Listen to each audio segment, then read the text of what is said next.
vamos chamar aqui o Ademiro Alves, Sacolinha. Cadê você? Você está com a gente, Sacolinha?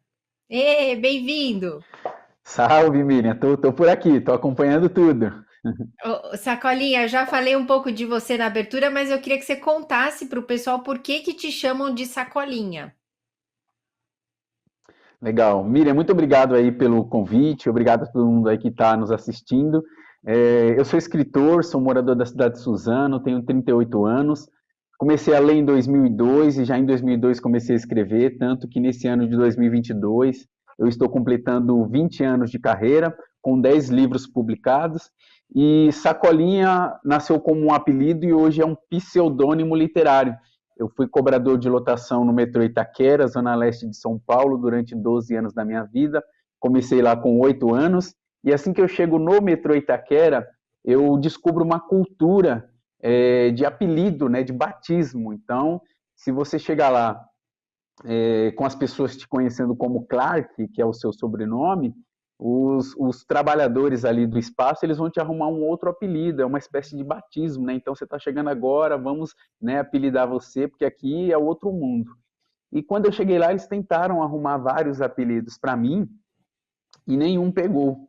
Até que eu, né, com 8 anos, muito sarrista, conheci ali um ambulante que vendia salgados, pipocas no metrô Itaquera, que tinha um apelido de Sacolinha, porque ele nunca tinha sacola para dar para os clientes que compravam na barraca dele. Então ele vivia pedindo para os outros ambulantes: ô fulano, presta uma sacolinha, depois de pago. O problema é que ele não pagava. Então os outros ambulantes apelidaram de Sacolinha.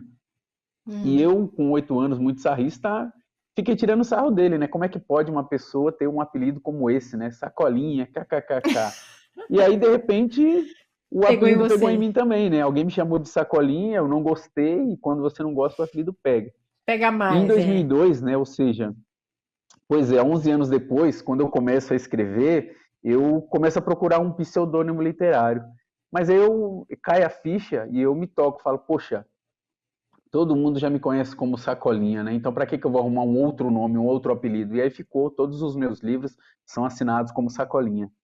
E agora já são 20 anos de carreira. Você também é professor de literatura. Nossa, é uma trajetória muito legal. E nós temos que falar ainda de horta orgânica, que eu prometi para o pessoal que a gente ia conversar sobre você faz uma ação política através da alimentação, né? Agora, como é que começou o seu interesse pela literatura, Sacolinha?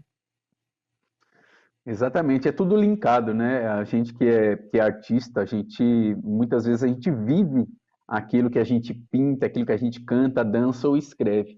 E eu começo a ler para passar o tempo no trem, né? Em 2002, quando eu mudo para Suzano, e aí eu gastava 1 hora no transporte público aqui no estado de São Paulo e precisava fazer alguma coisa para passar o tempo, né? Em 2002 a gente não tinha celular, a gente ou falava de futebol, ou falava de novela, ou dormia. E nada disso me chama a atenção no transporte público, né? Até que eu comecei a ler com a ideia de passar o tempo, a partir daí eu descubro que ler é muito mais do que um passatempo, eu começo a me empoderar, né? Hoje a gente fala muito dessa palavra, né? Empoderamento, né? Mas em 2002 eu começo a descobrir que eu estou sendo empoderado pela leitura.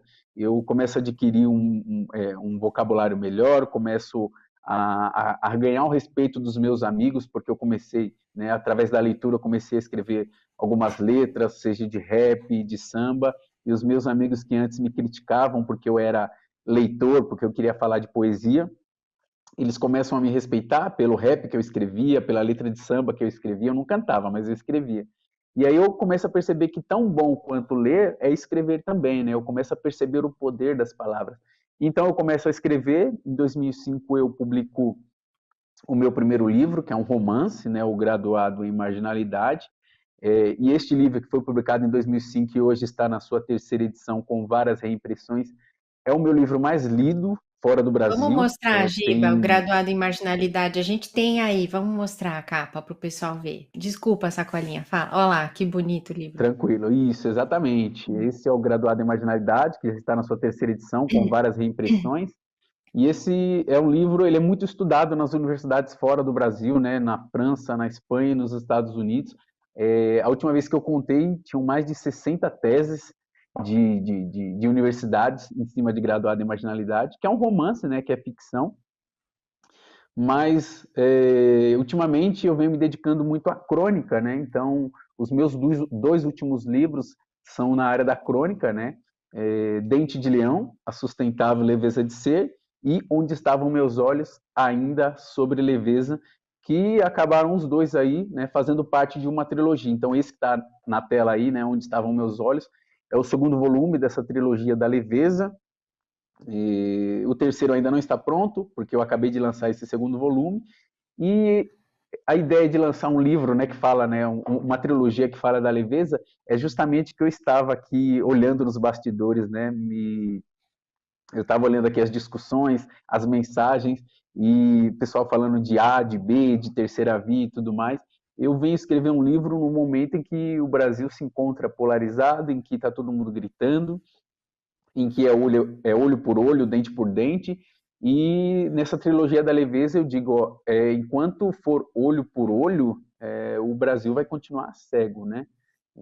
É um livro que eu também vou falar de alimentação, e aí a gente entra no tema da horta, né? Eu planto no fundo da minha casa, né, num quintalzinho pequeno que eu tenho, como um ato político, né? Basta a gente pesquisar aí no Google, uma pesquisa simples, nós vamos ver que a gente tem se alimentado mais de agrotóxicos, né, do que de alimento propriamente dito. Basta a gente ir ao supermercado e ir lá no setor de frutas, legumes e verduras, e a gente vai ver lá o quilo de cenoura a 12, 13, 14 reais. E quando a gente vai ali no setor de macarrão, a gente consegue comprar uma refeição por R$ 1, né, que é o famoso miojo. E aí, quando você vê um miojo a R$ 1 e um quilo de cenoura a 14 reais, alguma coisa está errada aí, né? Porque a gente não tem de fato se alimentado. As pessoas têm tido preguiça, as pessoas não têm tido energia e nem disposição, e muitas vezes não percebem que isso tem a ver com a sua alimentação. E mais do que focar também na questão econômica dos alimentos, a gente também tem que se perguntar: será que a gente tem feito as nossas refeições da forma que tem que ser? Porque nós estamos parecendo como o carro, né? Eu questiono isso no livro Dente de Leão, A Sustentável Leveza de Ser.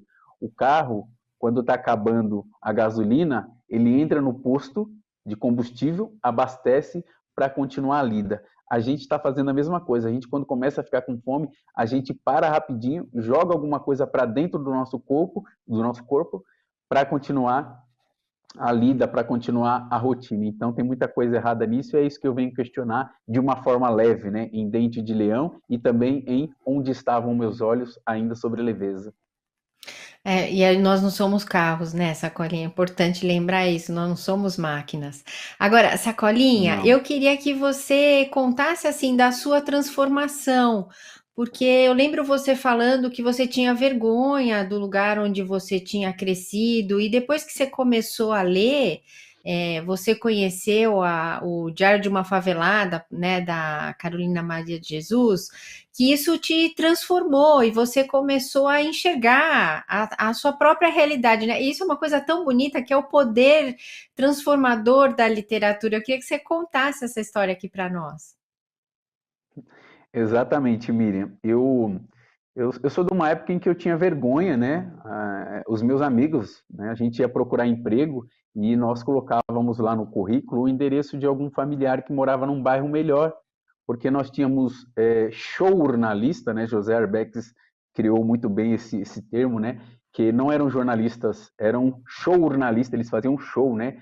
Como o Gil Gomes e Geraldo Balança Brasil, entre outros, que focavam do lado ruim da periferia, né? Assim como o extinto jornal Notícias Populares, né? Que a gente apertava, costumava sair sangue, porque eles vinham para a periferia para colher isso, né? A criminalidade, o tráfico de drogas, de modo que a gente só se via na televisão por esse lado ruim.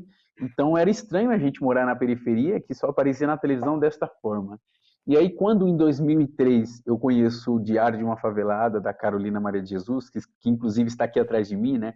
Nesse quadro aqui, que não dá para ver muito bem, mas é a Carolina sendo representada, eu passo a ver a periferia de uma outra forma, porque eu entendo que a televisão não estava mostrando o meu bairro da forma como o meu bairro era, né? Eu via muito pouca criminalidade. Eu via pessoas levantando cedo, 3 horas da manhã, como eu, que saía daqui de Suzano às 3h30 da manhã, pedalando de bicicleta até a estação de trem de Suzano, porque eu não tinha, né, eu não ganhava o suficiente para pagar a condução, e então eu tinha que economizar dinheiro pulando o muro de estação de trem, andando de bicicleta, pegando carona, justamente para economizar dinheiro. Então era isso que eu vivia, era isso que eu via os meus vizinhos vivendo também, as associações de moradores, os projetos sociais, e a televisão não falava sobre isso.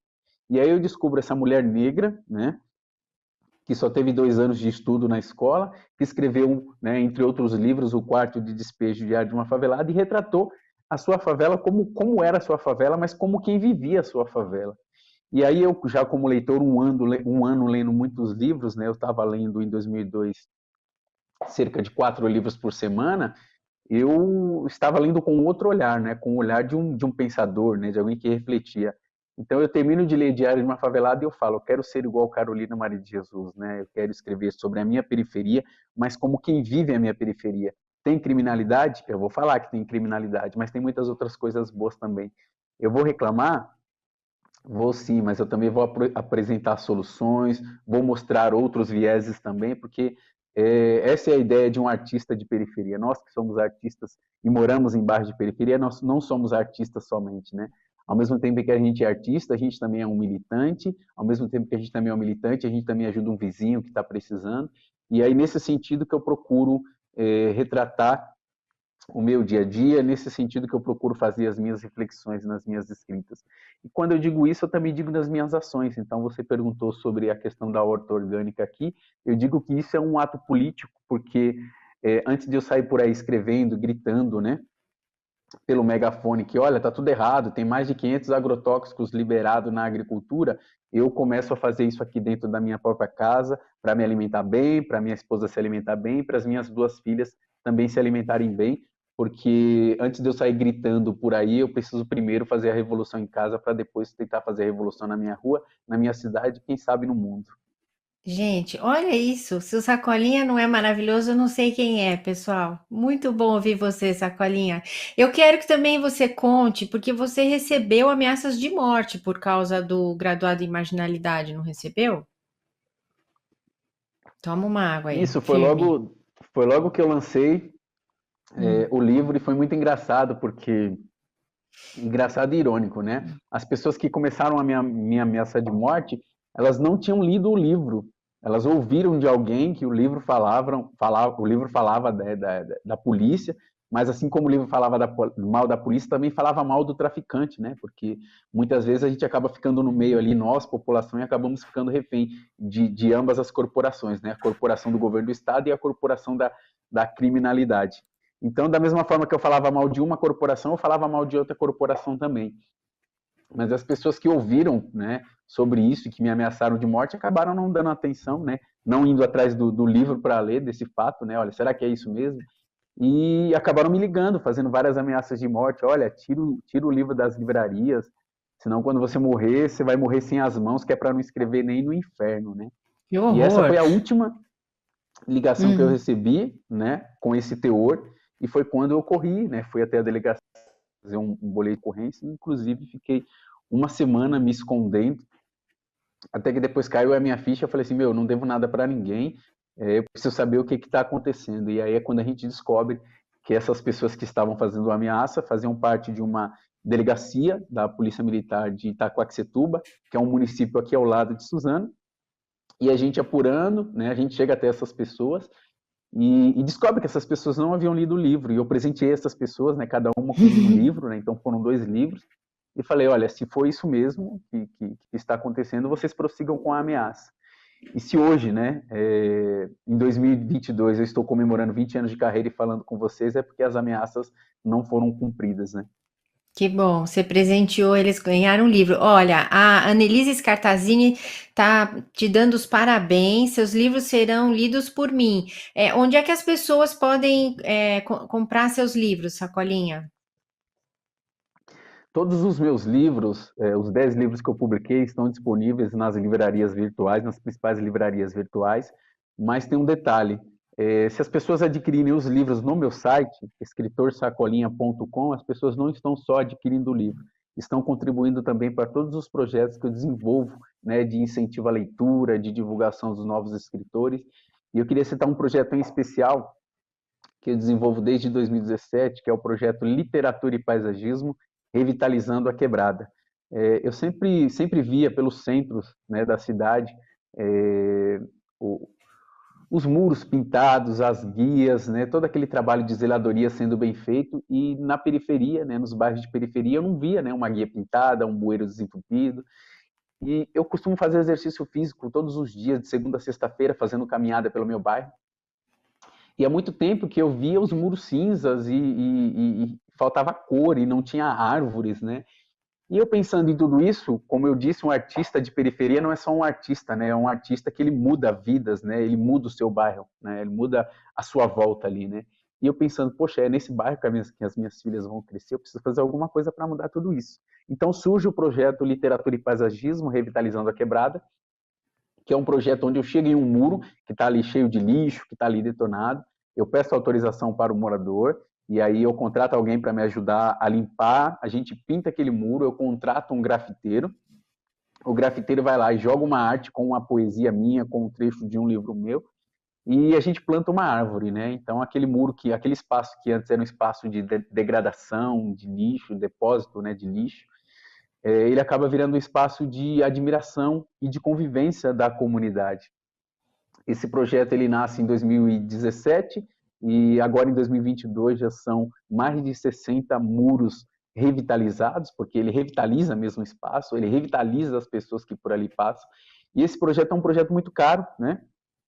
Cada muro, em média, custa R$ 1.000 para eu recuperar. E aí as pessoas me perguntam assim, de onde vem o dinheiro para realizar esse projeto? E eu digo, vem da venda dos meus livros, né? Como é que eu posso contribuir para esse projeto? Compro os meus livros através do meu site, porque todos os livros que lá são vendidos, 50% são tirados, né? 50% é retirado para investir nesse e em outros projetos também, porque assim como eu não gosto de pedir nada de graça para os outros artistas, aliás, não gosto que peçam nada de graça para mim, né, como artista, como escritor, eu não gosto de pedir nada de graça para outros artistas. Então, da mesma forma como eu compro a tinta, né, eu também pago o grafiteiro que vai lá fazer o seu trabalho, eu também pago as pessoas que vão lá me ajudar a limpar, ou seja, também é um projeto de geração de renda.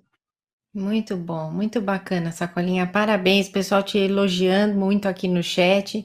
E Sacolinha, eu queria contar um bastidor da prévia aqui do nosso almoço, que eu te perguntei se, porque assim, lá no programa do Jô, a gente passou por milhares de entrevistas. E eu lembro de um escritor que quando chegou ali no sofá do Jô, o Jô ofereceu para ele: você quer beber um uísque, uma água, tal? O Jô estava maravilhado com o escritor e queria agradá-lo e ofereceu uma bebida para ele. E o escritor respondeu assim: olha, eu não quero beber porque esse momento é tão especial para mim que eu não quero alterar em nada a minha consciência, porque eu quero ficar capaz de captar tudo que está acontecendo aqui. E eu estava perguntando para o Sacolinha: foi você que falou isso? O Sacolinha disse que não. Mas se você que está assistindo aqui conhece quem é esse escritor, me ajude, que minha memória não lembra mais o nome dele. Eu quero trazer ele aqui no almoço. Mas você também tem uma questão com a bebida alcoólica, né, Sacolinha? Exatamente, é bom você citar isso, Miriam, porque essa coisa que o escritor diz, né, de que, olha, eu não quero beber nada nesse momento, porque eu não quero alterar minha percepção desse momento que é muito especial para mim. É justamente isso que esses dois livros falam, né? Dente de Leão e Onde Estavam Meus Olhos, ainda sobre leveza, né? Da gente aproveitar o hoje, né? Da gente aproveitar o momento não como se fosse o último, mas como se fosse o único também, né? A gente, por conta do nosso dia a dia corrido, atribulado, a gente não tem aproveitado mais nada, né? Não é só a alimentação, não é só o almoço, o café ou a janta, a gente não tem curtido mais nenhum momento, né? Primeiro porque o celular atrapalha muito, né? A gente vive uma situação ali e ao invés de a gente viver e curtir aquela situação, a gente tira uma foto ou a gente grava e posta na internet para a gente viver aquela situação na internet. Então a gente deixa de viver aquela situação ao vivo e presencial para tentar viver através de curtida, através de compartilhamentos ali na internet. E eu digo isso também porque eu viajo muito pelo país e geralmente quando a minha atividade, quando o meu trabalho é no Nordeste, né, como diz a molecada, ligado no 220, e, e quando eu chego nesses locais para dar palestra, é muito comum o pessoal falar assim, calma, Sacolinha, você está muito acelerado, vai com calma, vai com tranquilidade, né? Aqui a gente está num outro ritmo. E aí eu fico lá 2, 3 dias. Quando eu volto para São Paulo com aquela calma, com aquela vibe tranquila, basta o avião pousar no aeroporto de Guarulhos e o pessoal começar a soltar o cinto, correr para levantar e tal, e dali a pouco eu já sou atropelado no corredor do avião.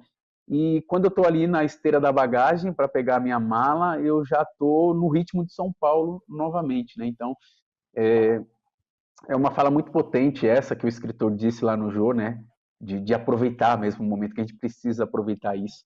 E com relação à bebida alcoólica, eu tive muitos problemas, né, na minha família por conta da bebida alcoólica. A gente critica muito a maconha, a gente critica muito a cocaína, mas a gente esquece de criticar também a cerveja, né, a bebida alcoólica, que ela faz muito estrago na periferia. Então, além dos problemas assim que a gente conseguiu superar por conta da bebida alcoólica em minha família, a gente tem um problema que até hoje a gente não superou, até hoje a minha mãe não superou e até hoje os meus irmãos, por parte de mãe, não superaram, porque eu tive um padrasto que desapareceu em 2002 e até hoje a gente não sabe o que aconteceu com ele, e ele era viciado em bebida alcoólica. A gente tem 100% de certeza que a bebida alcoólica influenciou muito nesse desaparecimento dele. E quando a gente tem algum familiar que morre, a gente enterra, né?